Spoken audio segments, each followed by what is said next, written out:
दोस्तों, आज जिस कहानी के बारे में मैं आपको बताने जा रही हूँ वह एक भूतिया गुड़िया की असली कहानी है। आपने आज से पहले जो भी भूतिया गुड़िया की कहानी सुनी होगी वे सभी असली नहीं होंगी, लेकिन जिस गुड़िया के बारे में हम बात करने जा रहे हैं वो आज भी इस दुनिया में है। इस गुड़िया को कोई भी अपने घर में नहीं रखना चाहता। इसकी वजह जानकर लोगों की रूह कांप उठती है। हो सकता है कि आपने किसी हॉलीवुड हॉरर फिल्म में भी इसके बारे में देखा या सुना होगा। कहा जाता है कि इसकी असली कहानी कुछ और ही है। दरअसल इस गुड़िया को भूतिया इसलिए कहा जाता है क्योंकि माना जाता है कि ये गुड़िया जीवित है। फिल्म एनाबेल क्रिएशन में इसके बारे में जो दिखाया गया है वो इस गुड़िया की सच्ची कहानी से अलग है। अमेरिकन लेखक जॉनी ग्रुएल ने इस सबसे पहले अपनी एक रचना में इसका जिक्र किया था, लेकिन सच ये है कि बेहद रहस्यमय ढंग से ये डॉल उनकी ज़िंदगी में आई थी। इसके बारे में जानकर आपको बहुत ताज्जुब होगा।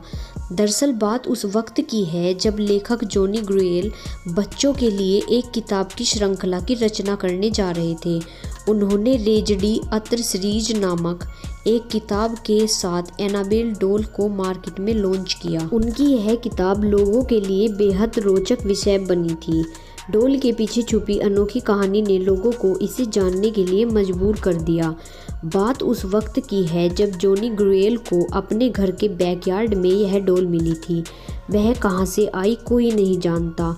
जब उनकी बेटी मार्सेला पैदा हुई तो उसी डॉल से वो हर वक्त खेलती रहती थी। जॉनी ने जब अपनी बेटी को डॉल के साथ खेलते हुए देखा तो उन्हें रेजडी अत्र स्टोरीज लिखने का आइडिया आया। पर दुख की बात ये थी कि 13 साल की उम्र में ही मार्सेला की मौत हो गई। उसकी मौत का कारण संक्रमित टीका बताया गया। मार्सेला की मौत के बाद जब रेजडी अत्र स्टोरीज को मार्केट में लाया गया तब उस डॉल का मॉडल भी बुक के कवर पेज पर छापा गया। ये मार्सेला को श्रद्धांजलि देने के कारण ही लॉन्च किया गया था। पर हैरान कर देने वाली बात ये थी कि मार्सेला की मौत के बाद असली एनाबेले डॉल जिससे मार्सेला खेला करती थी वो अचानक घर से कहीं गायब हो गई। जिस रहस्यमय ढंग से यह डॉल उस घर में आई थी ठीक वैसे ही वो वहां से लापता हो गई। किसी को नहीं पता कि वह गुड़िया कहाँ गई। मार्सेला ने उसके बारे में पता लगाने की काफ़ी कोशिश भी की, लेकिन उसका पता नहीं चला। और फिर एक दिन वो असली डॉल एक एंटीक शॉप में मिली। ये बात है साल 1970 की। एक नर्सिंग स्टूडेंट जिसका नाम डोना था, उसकी माँ ने डोना को ये डॉल गिफ्ट की थी। लेकिन डोना ने डॉल को पाने के बाद से ही उसमें कुछ अजीब चीज़ें नोटिस की। डोना ने देखा कि डॉल अपने आप ही पोजीशन चेंज कर रही थी। कभी कभी डोना डॉल को एक रूम में रख के कहीं बाहर चली जाती थी तो वापस लौटने पर वह डॉल उसे वहाँ नहीं मिलती थी। तलाशने पर उसे वह गुड़िया घर के किसी दूसरे कोने में मिलती थी। एक दिन डोना ने कमरे में लौटने के बाद देखा कि डॉल के हाथ और पीठ पर खून के धब्बे लगे हुए हैं। वो दहशत भरा ये नज़ारा देखकर बुरी तरह कांप गई। डोना को समझ आ गया था कि उसके साथ कुछ बुरा हो रहा है। इसके बाद डोना ने फ़ौरन पैरानॉर्मल एक्टिविटी एक्सपर्ट एड और लोरेन को बुलाया। एड और लोरेन ने जब देखा कि यह डॉल भूतिया है तब डोना और ज़्यादा डर गई।